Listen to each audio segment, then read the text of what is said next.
There are some things we can include in our application to make a more advanced and custom user interface and experience. To start, we can look at our data table. We have this column that lists the row names that is not necessary. The property prices are also not formatted. In the scatter plot, our prices are not formatted, as well as the tooltips. We aren't showing every property ID on the x-axis. Our bar chart still has the count_bed as the series label, and our input section just shows a crude output of which inputs are selected. Our map can also be improved by using some provider tiles so that when we scroll in, we can see a satellite image of the houses we are looking at. Let's start by improving the data table. The first thing we'll do for our data table is include the row names parameter. This is illogical to say whether or not we would like to include that first column. Once we've done that, we can wrap our data table in format currency. We can use the dplyr pipe operator called the format currency function and include the columns to which we'd like to format to currency.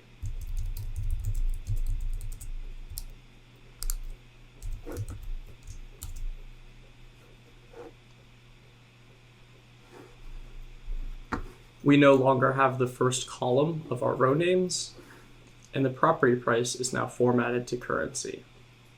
We can also use the options call to set the width of our columns.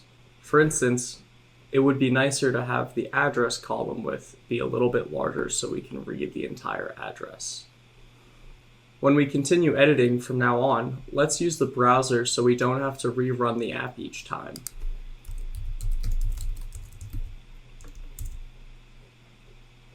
We'll go to our app.r script and run our data table. We'll add to our list of options the auto width option.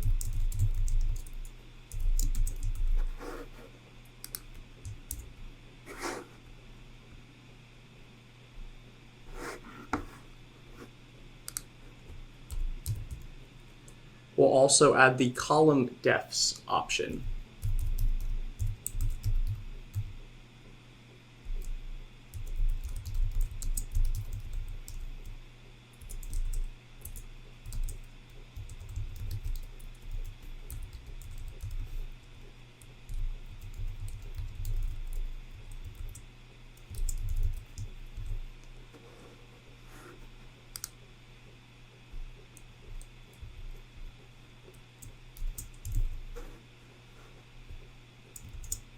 Setting targets equal to _all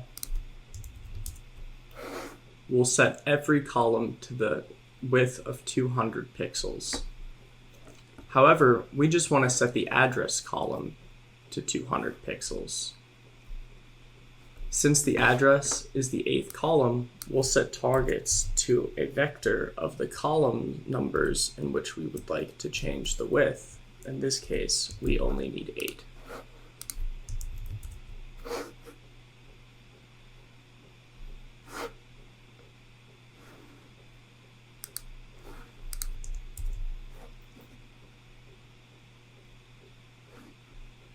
Let's add some context to the input values that are outputted in our inputs box.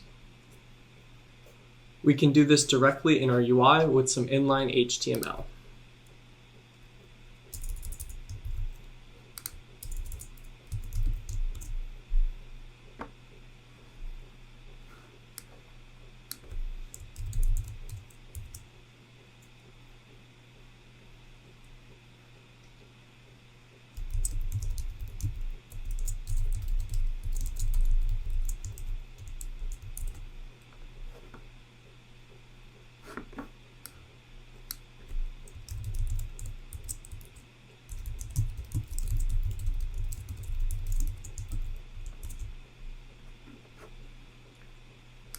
We can also style this HTML using inline CSS.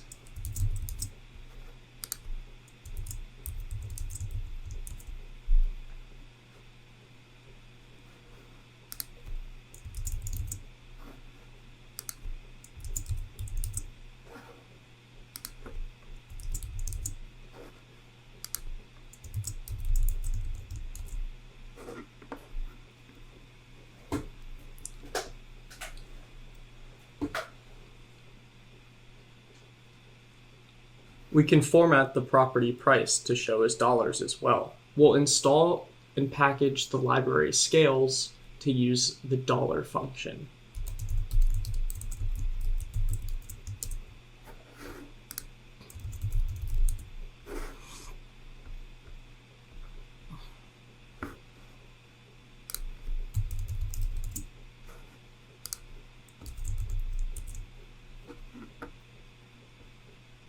Now we can see our maximum property price is formatted correctly. In our map, let's use a satellite image for our background. We can go to the leaflet provider demo site to see all the different types of provider tiles that are offered.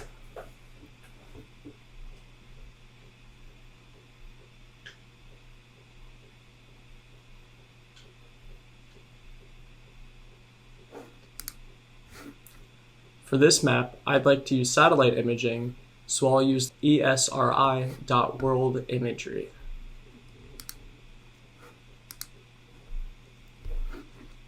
We can then go to our map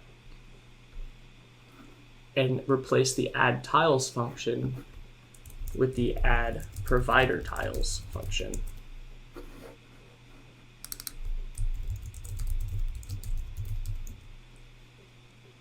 Now we'll include the provider parameter.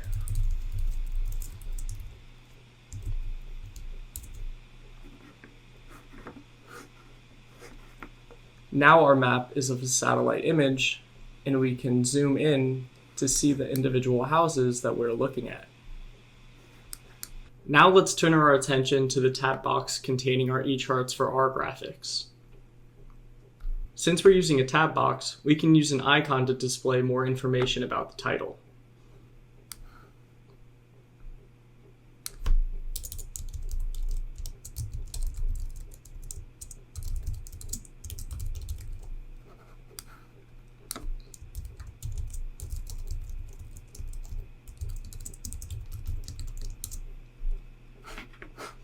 Now we just have a $sign and a bed to switch between our two tab boxes. Let's improve the graph that displays the property prices.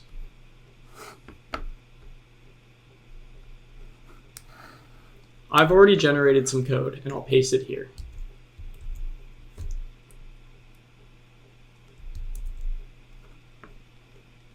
Now our chart looks a lot better. We have formatting on the y-axis, we have labels to display the cost, and our tooltip includes not only the property ID, but a formatted property price. Let's look at the code a bit further. Everything looks the same until we get to the eLabels and eTooltip call. In the eLabels call, we're positioning it to the top, setting the color as black, and then using a formatter to create the format of our label. We're using a JavaScript function that simply takes in a parameter, divides it by 1,000,000, adds the M character at the end of it, and the $sign in front of it. For the tooltip, we're positioning it to the right and setting a JavaScript function to return the property ID, then a break, then the property price, formatted using a currency number formatter in the same style as before with the M appended to the end of it. Then we'll use an y-axis call and use the e-axis formatter in the style of currency and change the x-axis label to an interval of 1. Looks pretty good. Let's do a similar thing to our bar chart. Before we start editing, let's edit using a browser.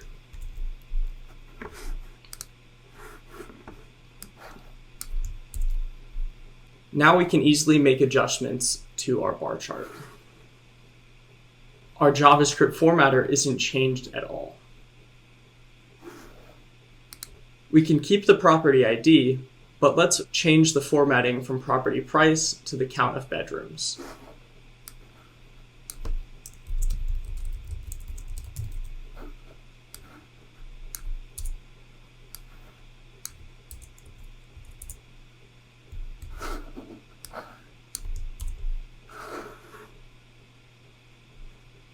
Much better.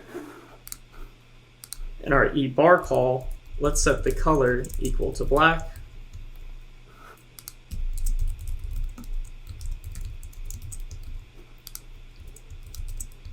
We also don't need to show our legend.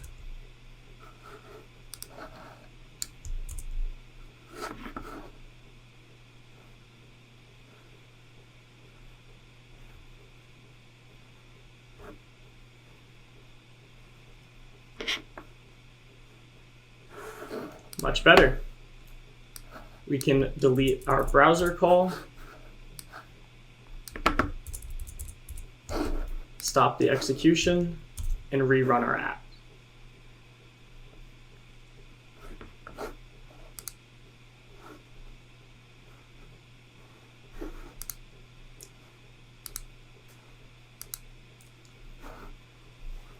Let's also add in some axis labels to our bar chart.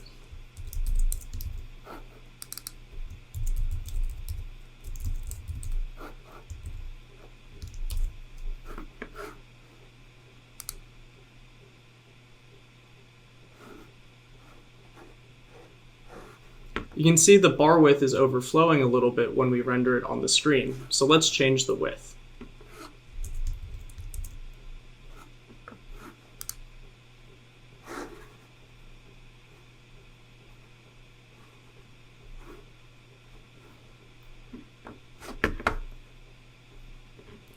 The last thing I'd like to do for this application is set the nav bar color to black. We can do this using CSS.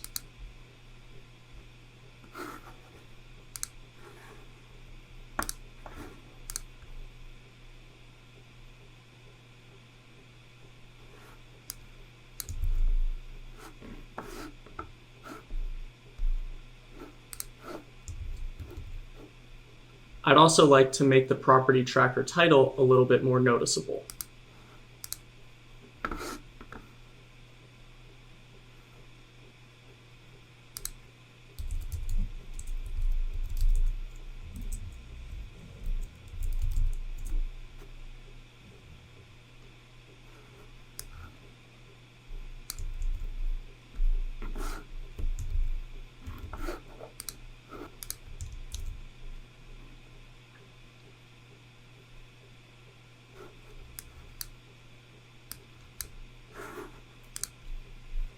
All right, this application is looking great. All we have to do to republish is go to the top right corner of our pane and click Republish.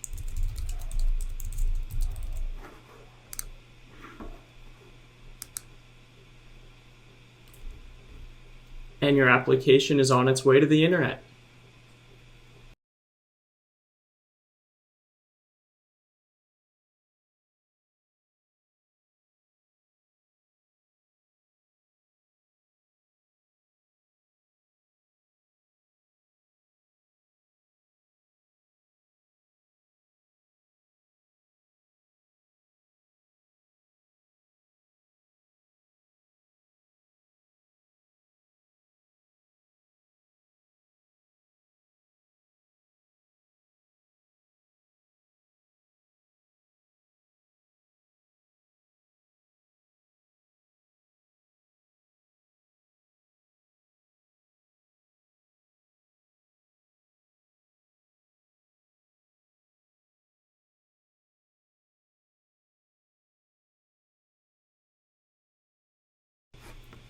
And now we have our app on the internet. I think it looks great.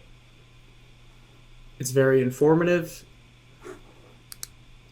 very professional looking, and utilizes a lot of the best packages offered in R Shiny.